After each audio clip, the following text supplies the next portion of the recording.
Hello guys, this is Hugo from ToyTec Leaf. We are in beautiful Ouray, Colorado, a Yankee Boy Basin. At the top of the summit, beautiful views. Today we found Wanderlost Overland on the just trail. Wandering around, he found us, thank goodness. ToyTec found Wanderlost Overland. So, Mark and Mary, glad we found you. Well, thanks for having us on. Absolutely. Great to put a face to all the Facebook posts and everything. Thank you. Yeah, you know we love our community and we like to be as active as we can on social media. But yeah, let's do some questions for you. If some of the members, you know, on Facebook groups, they also have their own Facebook page and YouTube channel. I follow them a lot and they're really good videos. Mark and Mary, would you like to share your social media? It's basically, yeah, we've got Instagram, YouTube, Facebook. Just search Wanderlost Overland and you'll find us. We're there. You can't miss us. Yeah. So I do have a few questions for you guys. A lot of guys at ToyTec, you know, they wonder about how you guys started overlanding. I'm going to pass that on to Mary because this is actually, it was her idea. Okay. So you can blame her. Perfect. So we used to do a lot of canoe adventures and we would film them. And we had an FJ. And I said, we are not building this FJ out. Yeah, when we first got it, I asked her, I want to do a lift, tires, everything. But no, that's my daily driver. You're not touching it. But anyway, we were in Moab, canoeing the Green River and filming it. And we got off the water and there were all these built FJs. And we're walking around and I decided, that's pretty cool. I want to do that to ours. Yeah. So we got home and I wrote up this whole proposal about what we should do and how we should do it and our first mods we should do on it, and he agreed, and so we got started. Yeah, and when we first started, we weren't expecting it to become what it is now. In fact, we named it, get this, Mark and Mary's FJ Cruiser Build. That's a great name, right? You'll remember that. But we basically did it to do, because we read a lot of the build threads on all the forums and got a lot of great ideas. So when we started doing it, we decided, well, let's do video because we're used to video. So we just made videos of everything we did, and it just took off. And then when we got this thing, we knew we were going to get it, so we did the rebranding to Wanderlost Overland to include this in more trip videos and stuff. Fantastic. And it worked out. So Mark and Mary, you know, on social media, everybody asks everybody, what are some of your favorite trails?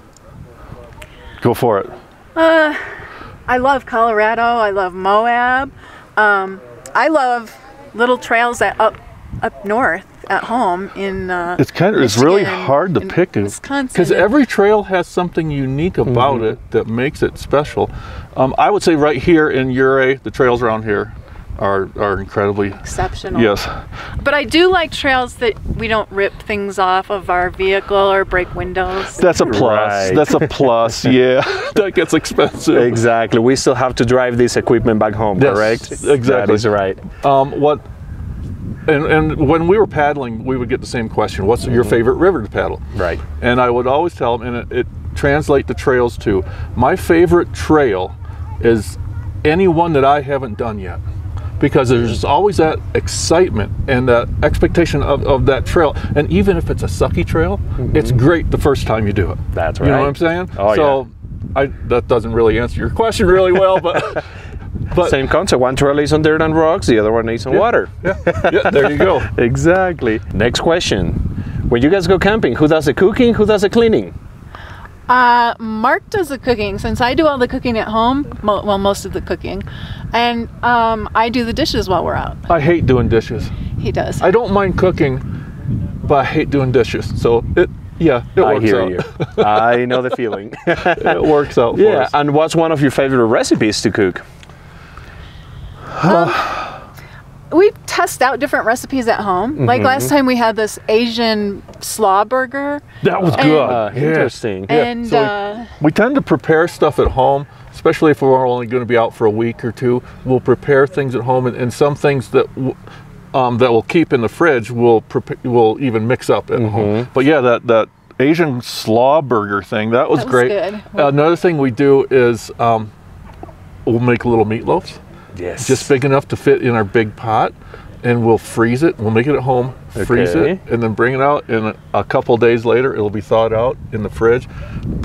And you know, a quick night where you come into camp late, you know, you don't have a whole lot of time. It's great just to heat that meatloaf back up. Throw some instant potatoes in another pan and some green beans. Oh yes. It's yeah, you're like at home. You guys are making me hungry. Sometimes we make chili ahead of time and freeze it and bring it out. Fantastic. We also have a little crock pot. So if we're going to be on a long road trip to get to somewhere, we can throw like a chicken breast and some rice in there, or make some soup. And then by the time you get where you're driving to, you're extremely hungry because you've been smelling it for the last 300 miles. That's right. Yeah. Awesome. So that makes you in a hurry to set camp and stuff like that, right? Sometimes we have to have some quick meals. Yes. And then other times we'll take our time. If we've got hours in camp, we'll take our time to make some like fish tacos out of all fresh ingredients and stuff. And, really good. Awesome. And then she gets to clean up. So just like at home, I have pots and pans. I use every single utensil, every pot and pan in the back. He's a messy cook. There you go. Me too. Me too. I don't blame you on that one. But I mean, at the end of the day, you know, when you go camping with several people or just you, it's a team effort. You know, it's the teamwork makes the dream work. So it does. Absolutely. It does. Everybody's got their mission and their duties, and we don't even have to really talk about who's doing what. We all know what we have to do, and everything gets done. That's the best. Yep. Absolutely. Next question. What is one of your dream overlanding trips? Where would you like to go next? I like to just wander lost. There you go. We tend to do that too. Overland. Sometimes we just head out on trails and we don't look at the map, which can be a little bit dangerous. Which is kind of cool. That adds to it. But we'll just travel, and then we'll figure out where we are later and where we have to go. And those trips tend to work out really well. Awesome. Yeah. But I'm a planner. Yes. I'm a big time planner. I have lists of where I keep lists. And he has maps that he spreads out all I over love the paper floor. maps. And but one of my goals, one of the trips that I want to do is the Trans-Labrador Highway. You go over in Quebec, you go east, and then you go straight north out of, I think it's Quebec City maybe. You go straight way up north, up on the eastern side of Hudson Bay. Okay. Up in the subarctic tundra or whatever they call it, really short trees. And then you go straight east across Labrador all the way to the North Atlantic coast. And then we'll follow that down into the Atlantic provinces, Newfoundland, New Brunswick, and then eventually get into Maine and then come home. That sounds like an awesome trip. I want to see that terrain. Yes. Yeah, because I've never seen it before, and I want to see that. You know, me neither. We should go together. Let's go. I'm serious. Yeah. If you want to do it, let's do it. So Mark and Mary, everybody, you know, is always asking everybody, what's your favorite mod? So let's start with your essential favorite modification in this vehicle. I think that we can both agree that the essential mod is our dual battery system, because we can have a refrigerator then. And a refrigerator just beats the heck out of having a cooler full of ice. Yes. And I can show you the second battery if you'd like to see it. I would love to see it. I'll go pop the hood. Yeah. So this is our dual battery. This is totally separate than our starter battery. So when we shut the vehicle off, there's no voltage or no current at all between the two batteries. So we know we're not going to drain that battery down overnight by powering anything. We always want to be able to start the engine in the morning. That's essential right there. That's very essential. We're actually testing out a lithium battery under the hood, which lithium batteries don't like heat, but we're using insulation around it and we're keeping an eye on it. So we're testing this out for a company. We have little sensors. Yeah, we've got temperature sensors all around it. Oh, that's fantastic. But yeah, it's got a DC charger that's really efficient. We also have solar for when we're in camp and the motor's not running. We can still use the solar to keep this up to power and still power the refrigerator really nice. And then we can run the refrigerator off of this one. This lithium will go at least 4 days. Fantastic. Without charging the battery. And with an AGM, we get at least a couple of days without charging or anything, which is It's incredible. You go and you open up the refrigerator, and it's just like at home. It's cold. Everything's cold, and nothing is soggy. You know how ice will make everything. The sandwich is all soggy. Right. Not in the refrigerator. So yeah, this is essential. This is my baby right here. Awesome. Mary, so what is your favorite modification in your vehicle? Okay, it's probably the kitchen, which Okay. isn't an essential. It's kind of in between, but let's go take a look. Absolutely. Let's go. All right, guys. Mary, let's check out your kitchen. All right. Yeah. So we have this nice drawer system. I particularly like this because it lifts up. We keep all our kitchen gear in here. And then I have all this counter space for when we're cooking, when I want to do dishes. We have a drawer system down here where he keeps all of his tools and recovery gear. And the one up here has our stove and some more cooking utensils. Over here, this drops down, the stove goes here. So I have even more space. We have lights up here. Over here, we have running water.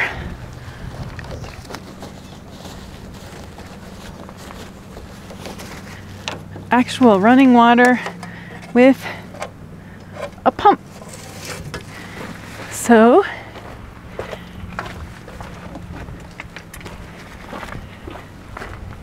you can be out in the middle of nowhere and wash your hands. All right, Mark and Mary, we're almost done with the questions. Do you guys have any advice for people that are starting overlanding, starting getting into this? Yes. Go out and test out your vehicle first. Drive the heck out of it. Determine what you really need right away and what is on your wish list for later. Yeah, because there's so many. I mean, overlanding is such it encompasses so much. I mean, some people basically stay on roadways. Other people shy away from any kind of roadway. So then that way you would have to build your vehicle differently. So figure out exactly what your style of overlanding is going to be, and then go from there, what you need for your vehicle. And really, like Mary said, don't put any money, put some money into a decent tent that's going to keep you dry. Yeah. For one thing, and some decent clothes that'll keep you dry, because being wet and cold sucks, and you're not going to want to do it again. Exactly. So be comfortable, eat well, have a decent stove, and pack good food. That's one thing that's nice about having going vehicle traveling is you can carry more. You can carry food. Yeah, you're not carrying it on your back. Yeah, you're not Right. backpacking where Right. where you're eating freeze-dried meals on tortillas. You know. Right.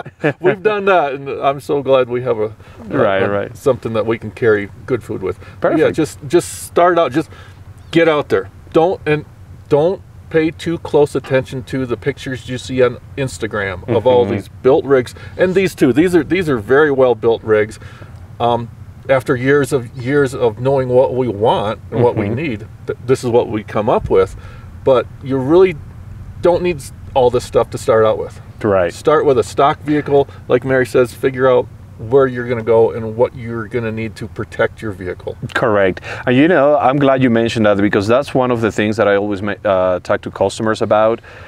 People that I started getting into overlanding and stuff, go camp for a few days. Yep. Start making a list of everything that you need. Perfect. Essential, non-essential, and then start building your vehicle, your machine from there. Yep. You know, because sometimes you spend, and we all know this equipment is pretty expensive. Yep. You know, you're going to spend a few $1,000s on something that doesn't fit your needs. Yeah. And then you have to spend more money. So yeah, I totally agree with that. Yeah. Perfect. Great answers. Yeah. Mark and Mary, last question of the day. What was your first Toyota? '07 FJ Cruiser, Very nice. And We why? still have it. and we still have it. Oh, that's a yellow one, correct? Yeah. Awesome. Yes. Yeah. And what makes you buy the FJ Cruiser? Because it's weird. Yeah, it's the goofiest car, goofiest SUV we could find. Okay. It looks kind of like a Lego car, huh? It looks like a It's toy. cool. Yep. We love it. Awesome. We really love it. Yeah. Beautiful. Yeah, we were looking for, and it's our, yeah. And before that, we had domestic vehicles, Jeeps, Fords, Chevys, and all that.